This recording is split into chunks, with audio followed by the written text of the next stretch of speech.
Welcome to Grandma's Tales. Today, we have a beautiful bedtime story for toddlers, preschoolers, and anyone who loves a quiet journey into a miniature world. Find your coziest blanket, let your shoulders relax, and let the gentle rhythm of my voice guide you into a state of perfect rest. Have you ever wondered what happens in the quietest corners of a playroom when the sun goes down, the lights are turned off, and the big world falls fast asleep? Tonight, we are going to look beneath the floorboards and inside a beautiful, still toy house to discover a secret that happened long ago. This story will lead us to a tiny, peaceful place where mistakes are softly mended and where responsibility brings the sweetest, quietest dreams. For parents and children alike, this journey is a safe harbor where sleep comes easily, drifting in like a warm, golden mist. Our story takes place in a large, comfortable nursery where a grandfather clock stands against the wall. The clock regulates the entire room with its steady, rhythmic pulse. Tick-tock, tick-tock. It is a slow, grounding sound that reminds everyone it is time to slow down. In the middle of this room stands a magnificent dollhouse, painted in soft cream and gentle crimson, with real muslin curtains hanging in the tiny windows. This beautiful dollhouse belongs to two elegant dolls named Lucinda and Jane. Lucinda is the lady of the house, always dressed in a beautiful, stiff velvet gown, sitting quietly in the parlour. Jane is the cook, wearing a neat white apron, permanently stationed in the miniature kitchen. The house is a masterpiece of small wonders, filled with tiny wooden chairs, a soft velvet sofa, and a dining table that is always set for a magnificent feast. On the dining table sits a dinner that never spoils. There is a beautifully glazed ham with pink and white shading, a shiny silver fish on a platter, a tiny loaf of bread, and a glass stand filled with colourful pudding and tarts. Everything looks absolutely delicious, catching the warm, golden light of the nursery fire. But because it is a dollhouse, the food is made entirely of hard, painted plaster. It is beautiful to look at, but it cannot be eaten. Underneath the very same nursery floorboards, near the base of the dollhouse, lived two tiny field mice. Their names were Tom Thumb and Hunker Munker. Tom Thumb was a slender, curious little mouse with sleek brown fur and bright, inquisitive eyes. He had a special treasure that he carried with him everywhere, a smooth, crooked silver sixpence that he had found lost under a rug. This coin was his totem, his most prized possession, which he kept polished and bright. Hunker Munker was his gentle companion, a tidy and resourceful mouse who loved nothing more than collecting soft bits of moss and stray threads to make their nest under the floorboards cozy and warm. They lived a very quiet life, listening to the grand grandfather clock upstairs. Tick-tock, tick-tock. They knew the routine of the nursery perfectly, waiting for the moments when the room became completely still. One beautiful golden afternoon, a wonderful opportunity arrived for the two curious mice. The little girl who owned the nursery decided to take Lucinda and Jane out for a grand promenade. She carefully placed the two dolls into a tiny doll perambulator, a beautiful miniature carriage with rolling wheels, and pushed them out into the sunny garden. The dollhouse was left completely empty, standing silent in the warm afternoon light. Tom Thumb put his head out of his hole beneath the skirting board. He blinked his bright eyes in the gentle light. The nursery was entirely quiet, save for the faithful ticking of the clock. Tick-tock, tick-tock. He turned to Hunca Munca and whispered that the coast was clear. With great care, their tiny paws making no sound at all, the two little mice crept across the soft nursery rug toward the magnificent dollhouse. They climbed up the smooth wooden steps of the porch and peeped through the front door. It was wide open.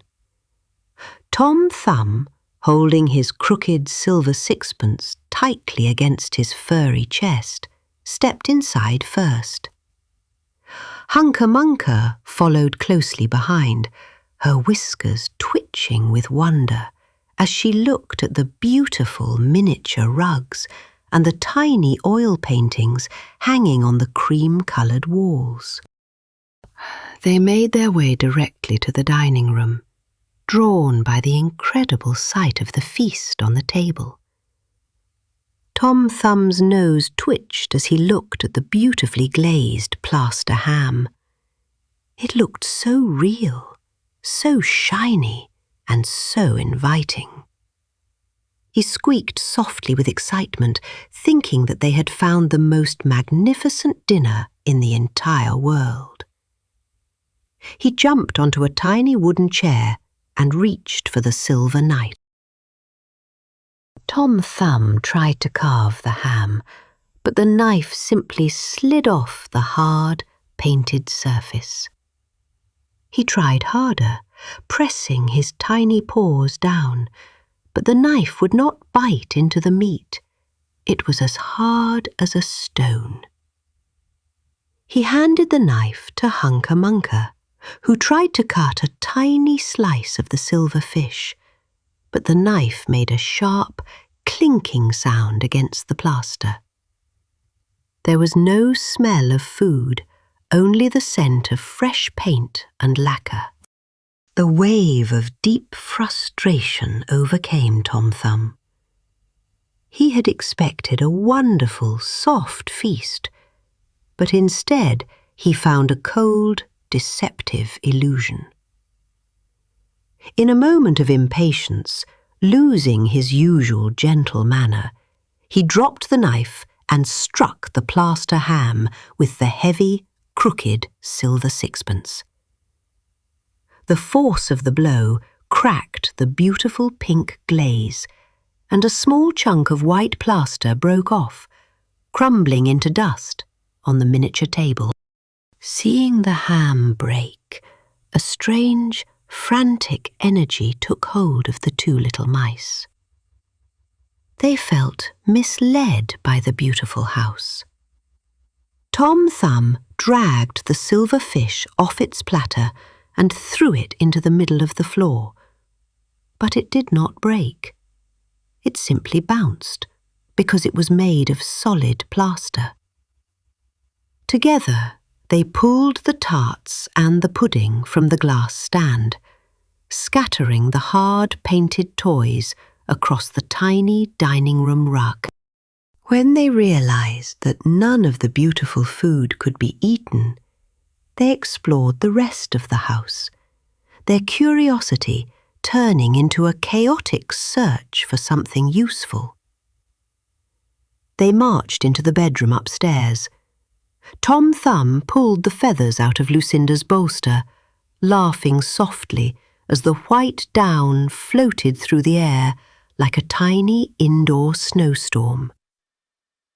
Hunca Munca admired the small wooden cradle and thought of her own nest beneath the floorboards.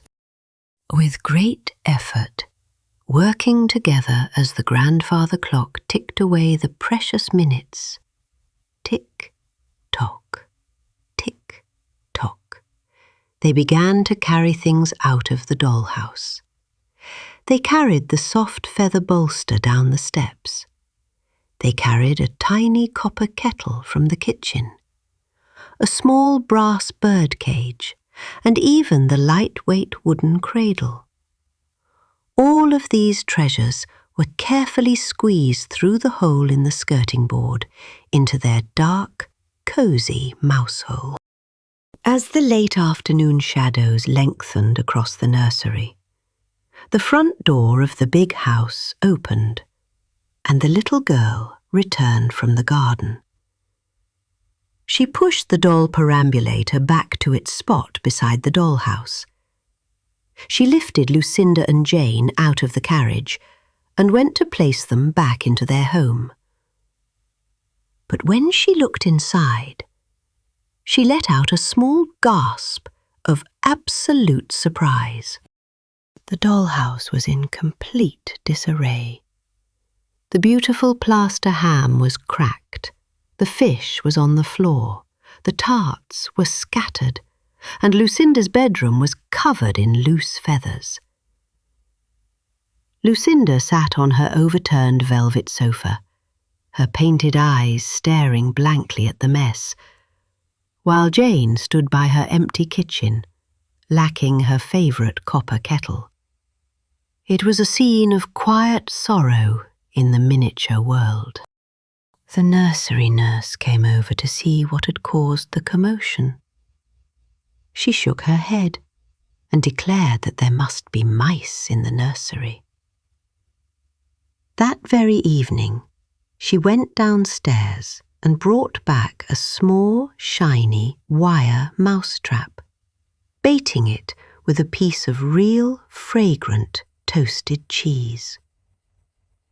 She placed the trap right by the skirting board, near the hole where Tom Thumb and Hunca Munca lived. Meanwhile, inside the dark, quiet space beneath the floorboards, the frantic energy had entirely faded away. Tom Thumb and Hunca Munca sat surrounded by the stolen dollhouse toys. Hunca Munca had placed the tiny cradle in the corner, filling it with the stolen feathers, making a beautiful bed for her future mouse babies. But as they sat in the quiet, the steady ticking of the grandfather clock reached their ears. Tick-tock, tick-tock. The rhythmic sound of the clock brought a deep sense of calm and reflection to Tom Thumb.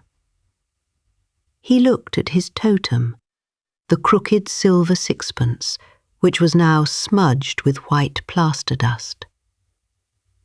He looked at the beautiful copper kettle and the brass bird cage. He realized that their outburst of anger had broken the peace of the nursery.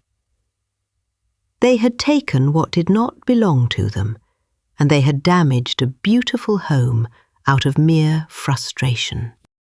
A feeling of soft regret settled into Tom Thumb's heart.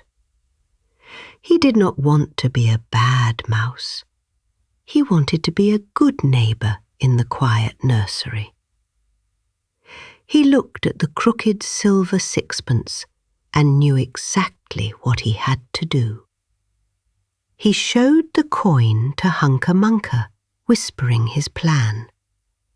She nodded gently, her dark eyes reflecting the warm understanding that fixing a mistake is the most beautiful thing a mouse can do. Late that night, when the entire house was wrapped in a deep velvet slumber, and the fire had burned down to glowing red embers, Tom Thumb crept out of the hole. He carefully avoided the wire trap with the toasted cheese. He did not want the cheese any more. He carried his precious crooked silver sixpence in his mouth, climbing up the steps of the dollhouse once again. He entered the dark dining room, where the cracked ham still sat on the table. He walked upstairs to the bedroom, where Jane's tiny stocking hung from the edge of the wooden bedpost. With great care and tenderness, Tom Thumb dropped the crooked silver sixpence right into the toe of Jane's stocking. It was his payment for the broken ham, a gift of pure goodwill to make amends for his impatience. But they did not stop there. Hunca Munca understood that true restoration requires ongoing care and dedication. The very next morning, before the sun had even risen, and while the nursery was still filled with the cool, blue shadows of dawn, she took a tiny dustpan and a miniature broom made of twigs that she had crafted herself. She quietly slipped into the dollhouse while Lucinda and Jane were still resting. With soft, rhythmic strokes, she began to sweep the dining room floor. She swept up all the loose plaster dust, putting it into her tiny dustpan. She tidied the tarts, placed the silver fish back onto its platter, and carefully smoothed out the muslin curtains that had been crinkled during their visit. Every single morning, from that day forward, Hunca Munca returned to the dollhouse with her little broom. She became the secret, invisible caretaker of the miniature palace. She swept the hearth, dusted the velvet sofa, and made sure that the house was absolutely pristine for Lucinda and Jane. It was her way of bringing harmony back to their shared world. When the little girl and the nurse saw the dollhouse the next day, they were amazed. The dust was gone, the tarts were neatly arranged, and when the nurse lifted Jane, she found the beautiful, crooked silver sixpence inside the tiny stocking. The nurse smiled warmly, realizing that these mice were not destructive pests, but honorable little creatures who cared about their surroundings. The nurse removed the wire mouse trap and never brought it back. Instead, she began to leave a tiny cracker crumb and a small drop of sweet milk near the skirting board every evening. Tom Thumb and Hunca Munca had transformed a moment of anger into a lasting bond of quiet friendship and mutual respect between the big world and the small world. Lucinda and Jane sat in their perfectly clean home, looking out of the window with an air of quiet contentment. They knew they had secret helpers who came in the dark to care for them. And Tom Thumb, though he no longer carried his crooked sixpence, felt a profound weight lifted from his heart. He felt lighter, happier, and incredibly peaceful, knowing he had made things right.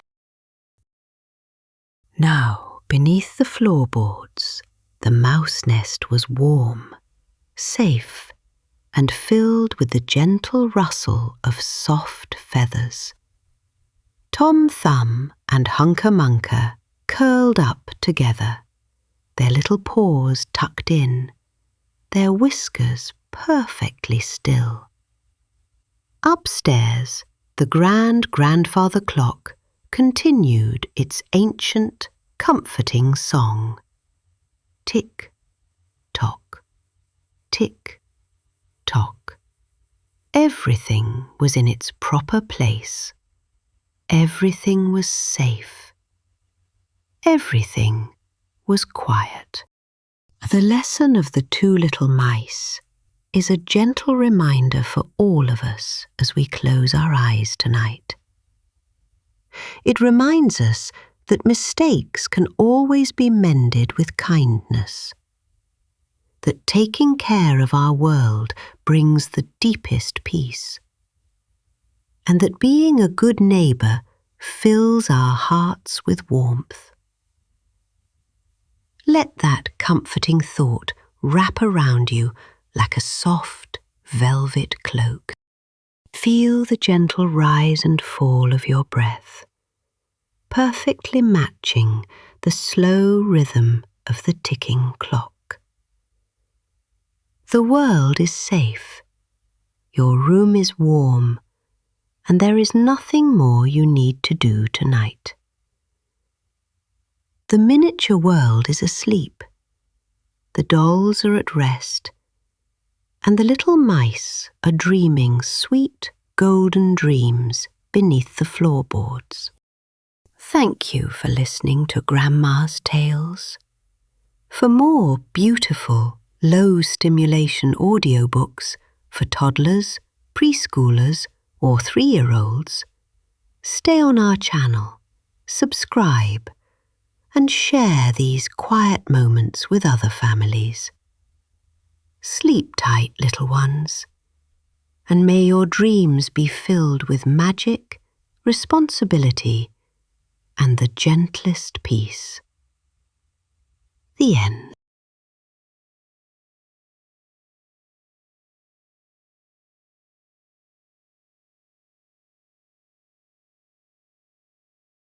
Have you ever wondered where the little things go when they suddenly vanish from your room? A lost mitten, a shiny button, or a soft, tiny handkerchief? Today, we are going to discover a hidden pathway leading high up into the misty hills, where the grass is as soft as velvet and secrets are kept safe. This story will lead us to the quietest, safest place in the world. A little cottage buried deep inside the mountain, where the hearth fires burn low, and sleep comes easily to every tired child. Together with a little girl named Lucy, we will find that even the smallest worries can be washed away, leaving nothing but peace, warmth, and beautiful dreams. Welcome to Grandma's Tales. Today, we have a beautiful bedtime story for toddlers and preschoolers. A gentle reimagining of a classic tale. Sit back, get cozy under your soft blanket, and let us journey together to the magical hills of Cat Bells. Once upon a time, in a small stone cottage nestled at the foot of a great green mountain, lived a little girl named Lucy. Lucy was a sweet child, but she had a terrible habit of losing her things. On this particular afternoon, the old grandfather clock in the hallway was ticking louder than usual. Tick-tock, tick-tock. The sun was beginning its slow descent behind the peaks, casting long golden shadows across the garden. The ticking clock was a gentle warning. Evening was approaching, and the time for bed was drawing near. But Lucy could not rest. She was looking for something very precious. She had lost 3 soft pocket handkerchiefs and 1 pinafore. They were not ordinary things. Among them was her favourite tiny batist handkerchief, a beautiful item, stitched with a bright red thread forming the letter L in the corner. This little handkerchief was her special treasure, her favourite comfort. The one thing she held close to her cheek every single night to fall asleep. It was her most cherished possession, and without it, the night felt too vast and unfamiliar. "I must find them before the stars come out," Lucy whispered to herself, listening to the relentless tick-tock of the house clock. She asked the old tabby cat sitting by the fire, but the cat only licked its paws and purred deeply. Lucy went out into the yard and asked the speckled hen. "Good penny hen, have you seen my pocket handkerchiefs?" But the speckled hen only clucked, shook her feathers, and went into the barn. Then Lucy looked up at the high, sloping hillside of cat bells. The mountain rose like a protective giant against the blue sky. High up, where the ferns grew thick and the mountain paths twisted like ribbons, she thought she saw something unusual. A tiny path, barely wide enough for a child's foot, led upward into the quiet green. Lucy climbed up the hill, her small shoes pressing into the soft thyme and moss. The air up here smelled of clean rain, sweet grass, and wild herbs. The ticking of the grandfather clock faded, replaced by the gentle rustle of the wind through the ferns. She climbed higher and higher, looking closely at the ground.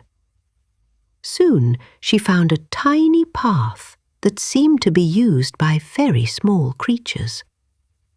And there, dropped upon the green grass, was a clue.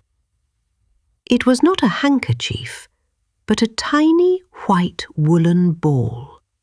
No, it was a tiny bundle of laundry, neatly folded, though dropped by mistake. Lucy picked it up. It smelled wonderfully of lavender and fresh mountain water. "Someone is washing clothes up here," she thought, her heart filling with a gentle curiosity. She followed the path further, winding around a great grey boulder. The sun was now a rich, warm amber, painting the hills in shades of gold and soft violet. The world was winding down, preparing for sleep. Yet this little path seemed alive with a quiet, industrious mystery.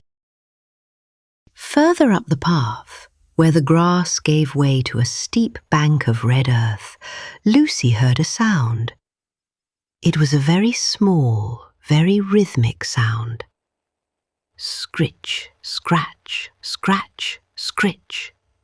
And then a tiny sweet voice singing a soft tune like water bubbling over pebbles. Lucy stopped, holding her breath, listening to the melody. It sounded like a song about soap, starch, and smooth white linen. The sound came from a small door set directly into the side of the grassy hill.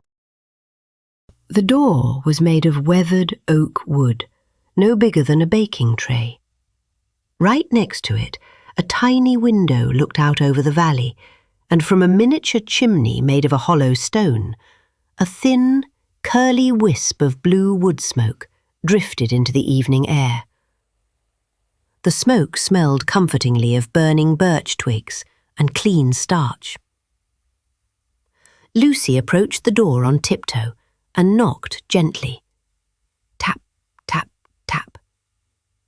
The singing stopped inside. A soft voice called out, "Come in, little one, but please mind the step." Lucy bent low and pushed the door open. Inside, she found herself in the snuggest, warmest little cave you could ever imagine. The ceiling was low, made of smooth earth and crisscrossed with ancient, polished tree roots. The floor was made of clean, flat flagstones. A bright, cheerful fire burned in a tiny iron stove, and on top of the stove sat a large, bubbling copper kettle, singing a song of steam. The air was filled with the rich, comforting scent of fresh ironed clothes and lavender water. Sitting on a three-legged stool by the hearth was the most extraordinary person. She was short and round, wearing a neat striped print gown with a snow-white apron over it. Her sleeves were rolled up over her plump pink arms. But what made Lucy blink in surprise was her hair.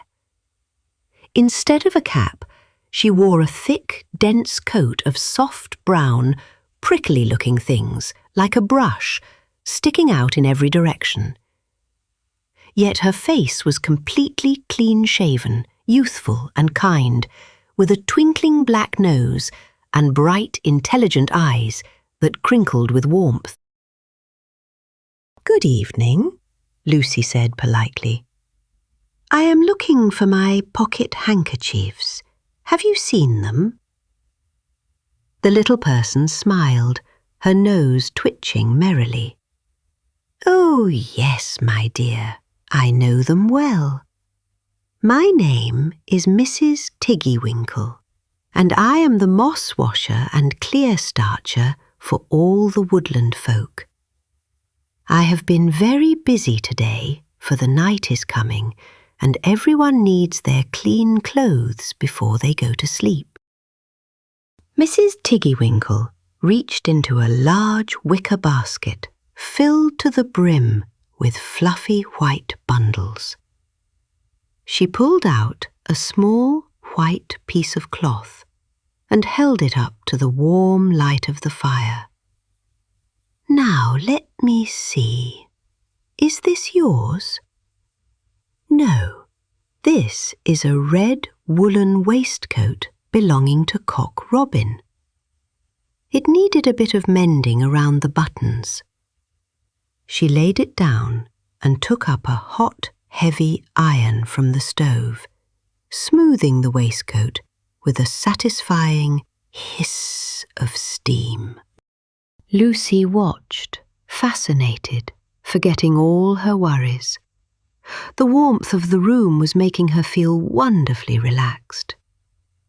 Mrs. Tiggy-Winkle reached into the basket again. "Ah, here is something else." She held up a tiny, delicate white handkerchief. In the corner, stitched beautifully with red thread, was the letter L. Lucy clapped her hands with joy. "That is it! That is my precious little handkerchief, the one I always hold so tight when I dream." "Indeed it is," Mrs. Tiggy-Winkle said kindly. "I have washed it in the mountain spring and starched it with sweet clover. It is as fresh as a new daisy." She took the little handkerchief, placed it on her ironing board, and passed the warm iron over it. The scent of sweet lavender bloomed into the air, filling the cosy cave with a fragrance that made Lucy's eyelids feel heavy and peaceful. "And what about my other handkerchiefs? And my pinafore?" Lucy asked, stepping closer to the wicker basket. Mrs. Tiggy-Winkle chuckled, a sound like dry leaves rustling. "Let us look, my dear. Here is a pair of tiny, soft yellow stockings. No, those belong to Sally Hennypenny. She walks through the mud so much they require a great deal of scrubbing." She ironed the yellow stockings and folded them into a neat, perfect square. Then Mrs. Tiggy-Winkle pulled out a long, thin piece of green silk. "This belongs to Dame Toad. She lives in the damp grass and likes her scarf to be very glossy." Lucy smiled, imagining a toad wearing a shiny green scarf. The little laundry woman was so careful, so precise. Every animal, no matter how small, received her full attention and care. It was a beautiful, quiet world of helpfulness. Finally, from the very bottom of the basket, Mrs. Tiggy-Winkle produced 2 more white pocket handkerchiefs and a lovely little pinafore. "Here they are, Lucy, clean and bright, without a single spot left on them." She ironed the pinafore until it was smooth and crisp, then handed the neat stack of clothes to the little girl. The clothes felt wonderfully warm against Lucy's hands, like a fresh blanket straight from the sun. "Thank you, Mrs. Tiggy-Winkle," Lucy said, holding her beloved handkerchief close to her cheek. "But who washes the rest of the clothes for the forest?" Mrs. Tiggy-Winkle grinned, her bright eyes shining. "Oh, I wash for everyone. The squirrels, the moles, the rabbits, and even the little field mice. Look here. These are tiny grey jackets belonging to the young mice. They are always losing their buttons in the brambles." The fire in the stove began to settle into a deep, glowing red. Outside the tiny window, the golden light had turned into a soft, deep twilight blue. The first silver star was twinkling just above the peak of Cat Bells. The mountain was quiet, wrapping itself in a blanket of evening mist. It was time for Lucy to return home, to her own warm bed, where her mother would be waiting. Mrs. Tiggy-Winkle tied her white apron securely, picked up her large wicker basket and said, "Come, little Lucy. I must deliver these clothes before the moon rises high, and you must get back to your cottage." They stepped out of the cosy cave into the cool, fresh evening air. Mrs. Tiggy-Winkle locked her small oak door with a tiny silver key, putting it safely into her pocket. Together they walked down the winding path. The air was perfectly still, and the only sound was the soft patter of their feet on the moss. As they walked, they met some of the village animals waiting by the path. First came Sally Hennypenny, clucking softly in gratitude as Mrs. Tiggy-Winkle handed her the neat yellow stockings. Sally shook her feathers gently, gave a sleepy cluck, and trotted off to her roost. Next, a little grey mouse popped its head out from a clump of heather. Mrs. Tiggy-Winkle handed over the tiny grey jackets. The mouse gave a little squeak of delight, bowed politely, and vanished back into the warm, safe earth. Every creature was getting ready for bed, comforted by the warmth of their clean clothes and the kindness of their little friend. At the bottom of the hill, where the path met Lucy's garden gate, they stopped. The lights from Lucy's cottage windows cast a warm, welcoming glow onto the grass. Inside, the grandfather clock was still ticking, but now it sounded peaceful, like a gentle heartbeat. Tick, tock, sleep tight. Lucy turned around to say a final thank you to the wonderful little washerwoman. But as she looked, something magical happened.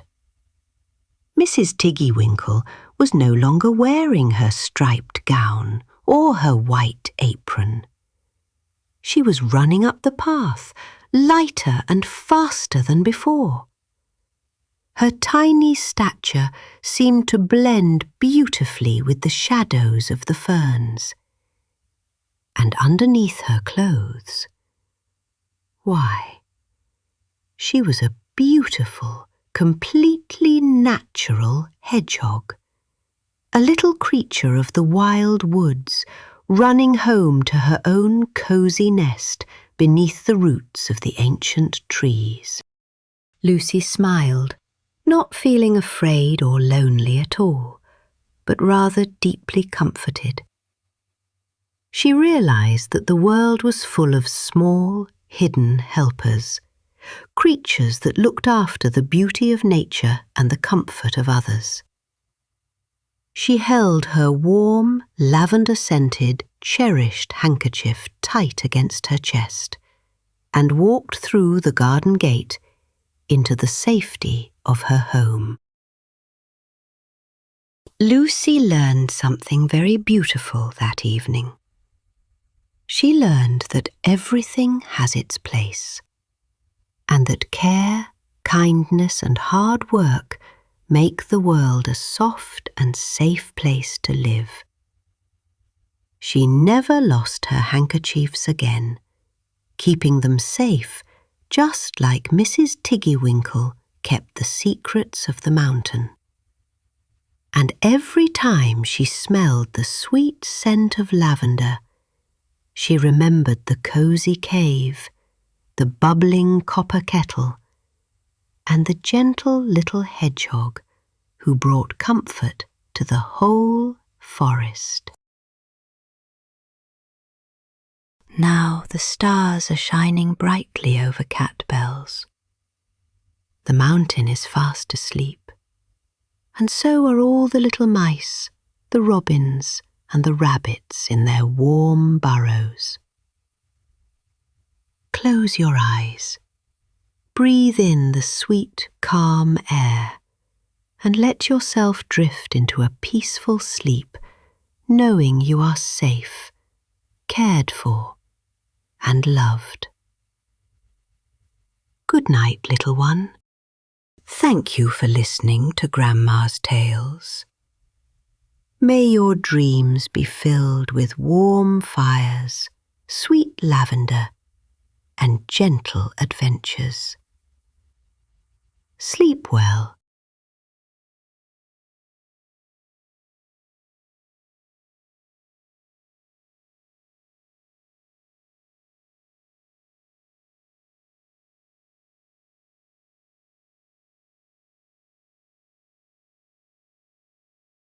Welcome to Grandma's Tales.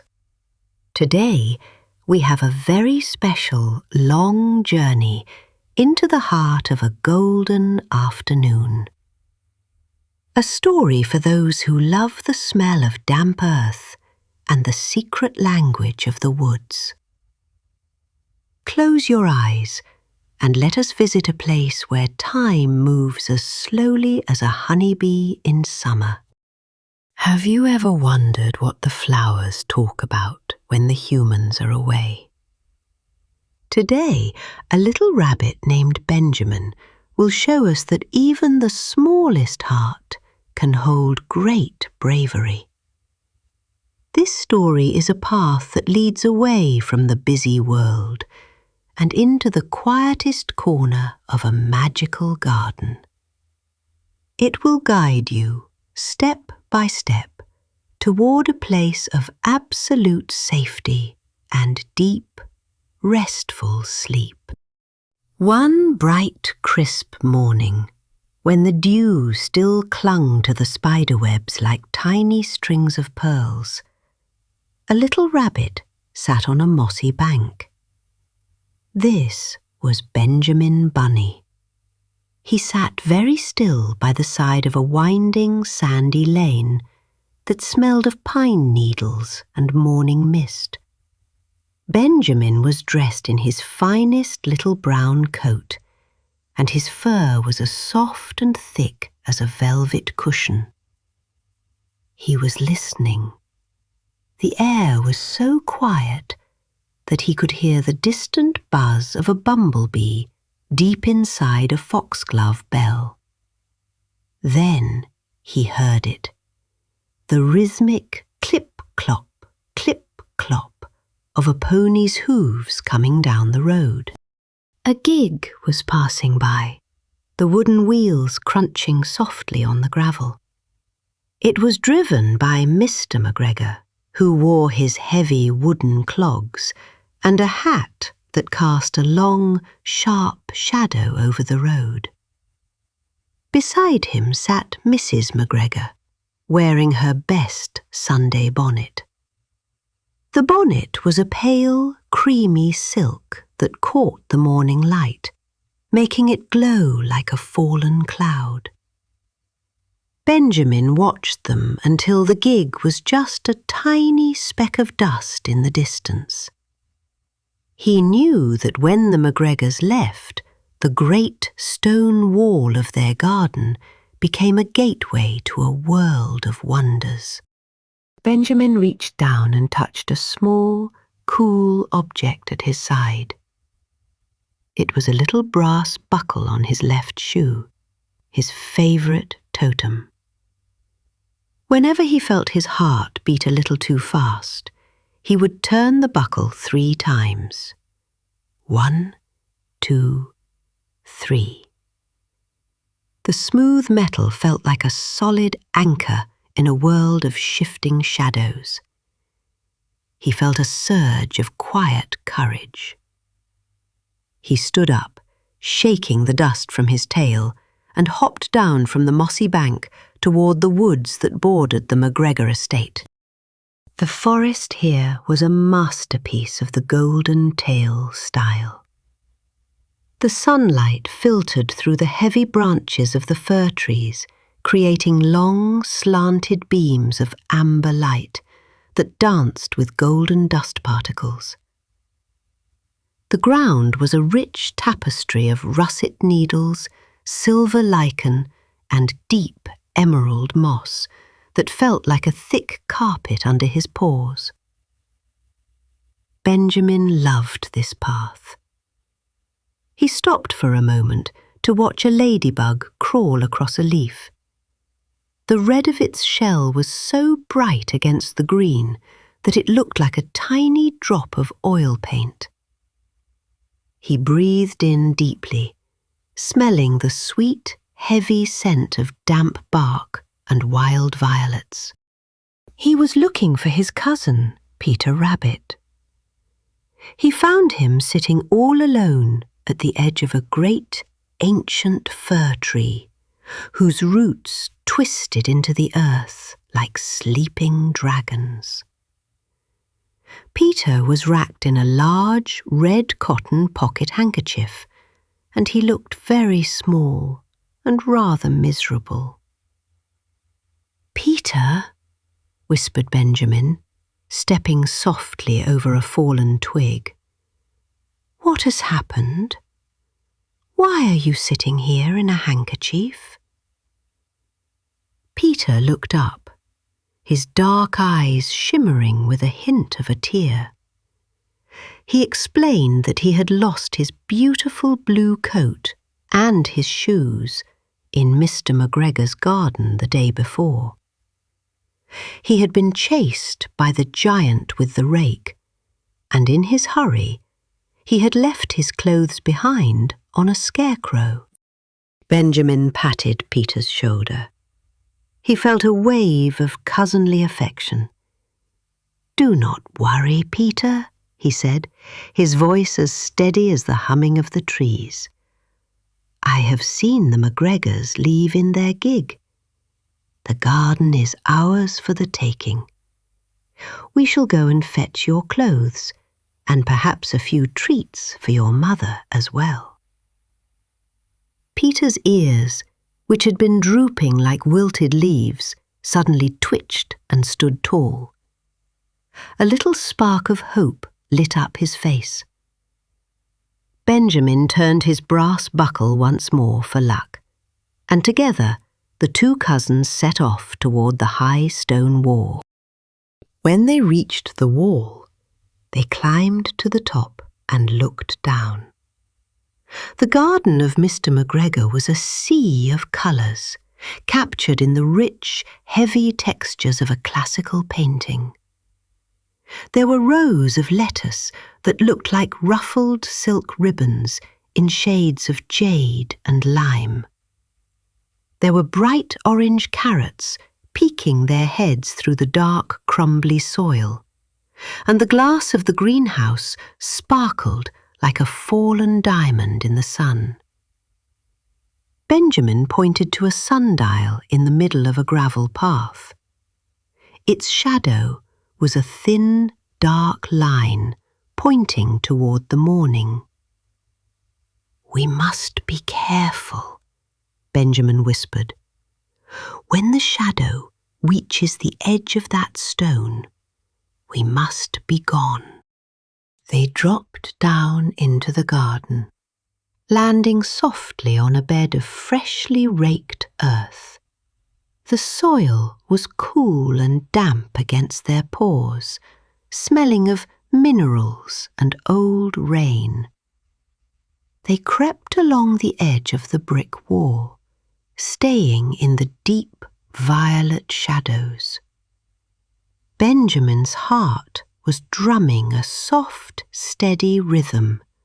Thump, thump, thump, thump. He looked at the scarecrow.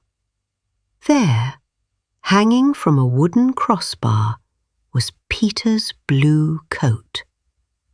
The wool was a deep sapphire, and even from a distance they could see the golden buttons catching the light.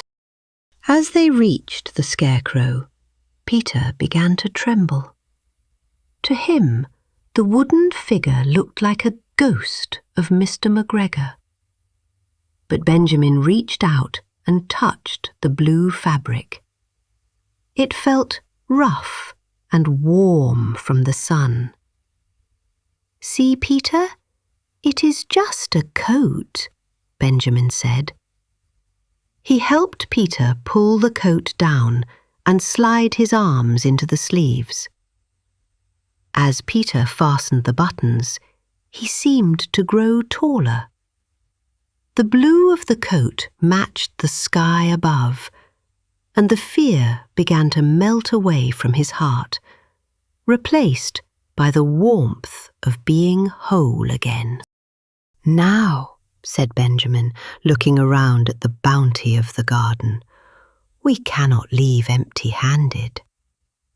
My father always says that a journey to a garden should end with a gift." They walked to the onion bed, where the heavy purple bulbs were half buried in the earth like buried treasure. The scent of the onions was sharp and spicy, cutting through the sweet perfume of the nearby roses. Benjamin spread out the red handkerchief and began to fill it with the finest onions he could find. He chose them carefully, feeling their smooth, papery skins and their solid weight. The garden was so peaceful. A robin landed on a nearby spade, its red breast a vibrant splash of colour against the weathered wood. It sang a short, liquid song that sounded like falling water. Benjamin noticed how the light was changing. The bright yellow of the morning was turning into a deeper, richer gold. The shadows of the pear trees were stretching out like long, dark fingers across the grass. The ticking clock of the sun was moving, and the shadow on the sundial had moved past the first marking. They walked toward the potting shed, Benjamin carrying the heavy bundle of onions over his shoulder. He felt strong and capable. He looked at Peter, who was nibbling on a leaf of lettuce, his nose twitching in rhythm with his chewing. The garden felt like a world made of glass and gold, beautiful and fragile. They passed a row of terracotta pots, each one a deep burnt sienna colour, stacked neatly against the shed. The air inside the shed smelled of dry seeds and old clay. Suddenly Benjamin stopped. The robin flew away with a sharp cry of alarm. The air, which had been filled with the sound of insects, went completely silent. Benjamin felt the fur on his neck rise. He looked toward the corner of the stone steps. There, sitting in a patch of sunlight, was a cat. She was a large orange tabby with fur that looked like flickering embers. Her eyes were closed, and her tail was curled tightly around her paws, but she was blocking their only way out. Peter dropped his lettuce. His breath came in short, jagged gasps. He looked at the cat, then at the high wall, then back at Benjamin. But Benjamin did not panic. He felt for his brass buckle and turned it. 1, 2, 3. He remembered his father's stories about how to stay invisible. He saw a large wicker basket lying on its side near the wall. "Under here, Peter," he hissed. They scrambled under the basket just as the cat opened one green slit-like eye and stretched a long, white-clawed paw. Inside the basket, it was dark and smelled of old willow and dried grass. The light came through the gaps in the weaving in thin, golden needles, striping their fur with light and shadow. They sat perfectly still. Benjamin could hear the sound of Peter's heart, a tiny, rapid drum. He reached out and held Peter's paw, his own grip firm and steady. Outside, they heard the patter-patter of the cat's feet as she walked across the top of the basket. The wicker creaked under her weight. Time seemed to stretch and expand. In the darkness of the basket, Benjamin thought about the burrow, the warmth of the fire, and the safety of his mother's voice. He realized that bravery wasn't about not being afraid. It was about staying still when your heart wanted to run. He focused on his breathing, in and out, in and out. The air in the garden was turning cooler now, the scent of the onions in the handkerchief becoming more pungent in the enclosed space. Suddenly there was a sound, not a soft cat's paw, but a heavy, deliberate step on the gravel. Crunch, crunch, crunch. It was the sound of someone who owned the ground they walked upon. A shadow fell over the basket, and a strong, furry hand reached down. With a sudden movement, the basket was flipped over. Standing there, bathed in the orange light of the setting sun, was old Mr. Benjamin Bunny. He looked magnificent, his fur a grizzled grey and his eyes full of fire. Old Mr. Benjamin did not say a word to the cat. He simply walked over, picked her up by the scruff of her neck, and tossed her into the greenhouse, locking the door with a firm, metallic clack. The cat looked quite surprised behind the glass. Then the elder rabbit turned to the two youngsters. He took a switch of willow from his pocket and gave them a small, symbolic tap on their shoulders, a reminder of the rules they had broken, before taking the bundle of onions himself. "Home," he said, his voice deep and resonant like the low notes of an organ. The walk back to the woods was a journey through a changing world. The sky was no longer gold, but a deep, bruised purple and burning crimson.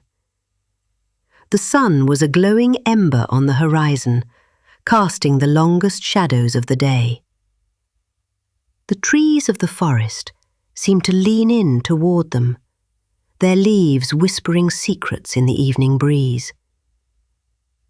Benjamin felt the cool air on his face, washing away the tension of the garden. He looked at the woods and saw them not as a place of danger, but as a vast, welcoming cathedral of shadow. They reached the great fir tree just as the first stars began to pierce through the indigo sky. The stars looked like tiny glowing dust particles, much like the ones Benjamin had seen in the sunbeams. At the entrance to the burrow, Peter's mother was waiting. She was worried, but when she saw them, her face softened into a smile as warm as a wool blanket. She took the onions and thanked old Mr. Benjamin, then ushered the little rabbits inside. The burrow was the very definition of peace. A small fire crackled in the hearth, throwing flickering orange light against the sandy walls. The air smelled of chamomile tea and toasted oats. Peter and Benjamin sat on a soft pile of moss, their tired legs finally resting. Mrs. Rabbit brought them each a bowl of warm milk with a drop of honey. The sweetness coated Benjamin's tongue, and he felt a wave of sleepiness wash over him, starting from his toes and moving all the way up to his long, soft ears. Benjamin reached into his pocket and felt his brass buckle one last time. It was warm now, holding the heat of his body. He realized he didn't need to turn it anymore. He was home. Outside, the wind moved through the pine needles, making a sound like the distant sea. The garden was a far-off dream, and the cat was just a shadow in the past. Here, in the heart of the earth, there was only the rhythmic breathing of his family and the steady, quiet pulse of the night. The world has folded its wings. The flowers have closed their petals, and the sun has gone to sleep beneath the hills. You are safe, little one. You are tucked away in a world of softness and light. Let the story carry you now, like a leaf on a calm river, into the deep blue silence of sleep. The stars are your guardians, and the moon is your nightlight. The end. Thank you for spending this long, golden afternoon with Grandma's Tales. For more audiobooks for preschoolers or 3-year-olds designed to bring peace to your home, stay on our channel. Sleep well, little rabbit. Sleep well.